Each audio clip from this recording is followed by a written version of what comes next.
और बार बार वो उस बात को कह रहे हैं, और जब ये बात आती है तब आप केवल ये कह देते हैं कि ये आंतरिक लोकतंत्र है। भाई उन बातों पर अमल क्यों नहीं हो रहा है, मूल प्रश्न ये है योगेश जी। पार्टी बिल्कुल उस पे काम कर रही है आयुष जी। मैं समझता हूं कि पार्टी की जो सभी रिपोर्ट फैक्ट फाइंडिंग कमेटी की भी आ गई है, और बहुत जल्द पार्टी में नए साल में नए क्लेवर के साथ पार्टी नजर आएगी। और बहुत मजबूती से जो जनता ने कांग्रेस पार्टी पर जो विश्वास जताया है, और जो सिर्फ 39% वोट ऐसे नहीं आ जाते। आज जो भारतीय जनता पार्टी की जो उन्होंने जो धन बल का खेल खेला, किस तरह से जनता को उन्होंने बरगलाने का काम किया, उसके बावजूद हम 39% उनके बराबर के वोट लेकर आई है कांग्रेस पार्टी। आपकी मान भी लेते हैं, इतनी फूट के बावजूद भी अब मान लें जनता हमें आज भी चाहती है।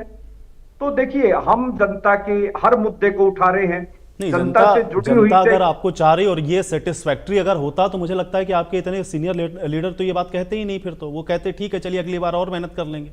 वो ये कह रहे हैं कि हमको बार बार जो हार मिल रही है उसके ये कारण है साहब, इसको आपको दूर करना होगा।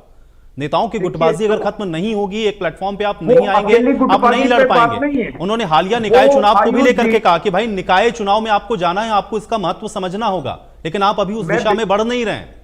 मैं बिल्कुल आपकी बात को बड़ी करता हूं। ये बात अकेली गुटबाजी की उन्होंने नहीं कही है।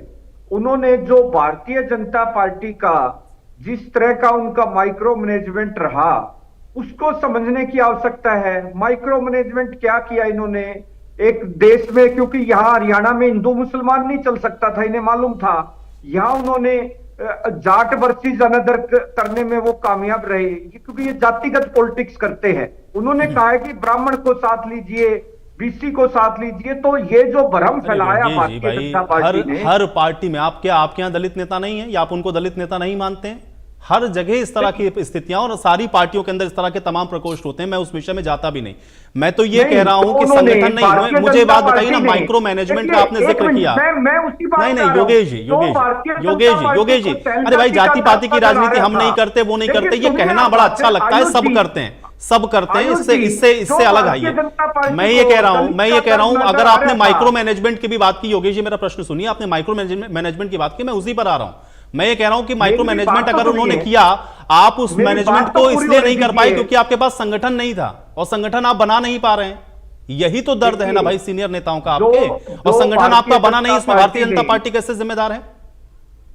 जो भारतीय जनता पार्टी ने, जो शैलजा जी ने कभी ये आके बात नहीं कही, जो उन्होंने ये एक भ्रम फैलाया कि उन्होंने दलित का अपमान किया है, दलित का, अगर उन्हें इतनी ही, मैं कहता हूं कि शैलजा जी हमारे राष्ट्रीय महासचिव है आज भी, क्या उनकी पार्टी में कोई दलित नेता राष्ट्रीय महासचिव है जो हरियाणा से आता हो?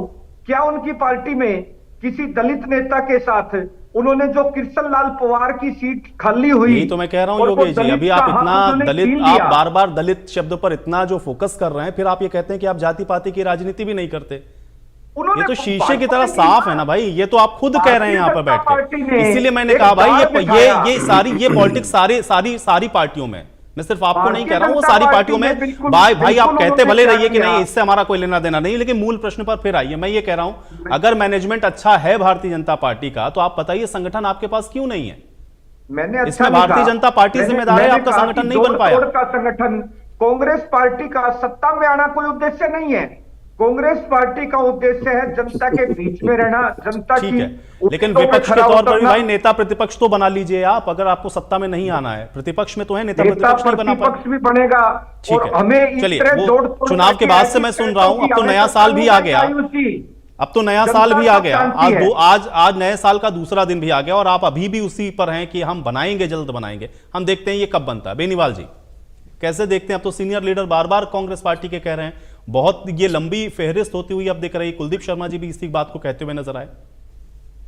नमस्कार आयुष जी, सभी साथियों को नमस्कार, सभी दर्शकों को नमस्कार, और सर्वप्रथम आप सभी को नव वर्ष 2025 की हार्दिक शुभकामनाएं। सभी के लिए मंगलमय हो, और पूरे हरियाणा के लिए, देश के लिए 2025 नए कीर्तिमान बनाए। देखिए, कांग्रेस पार्टी की जो आपस की गुटबाजी है, लेकिन एक बात तो इसमें देखने लायक ये है, चाहे गोगी हो, चाहे कैप्टन अजय हो, चाहे वीरेंद्र सिंह डूमर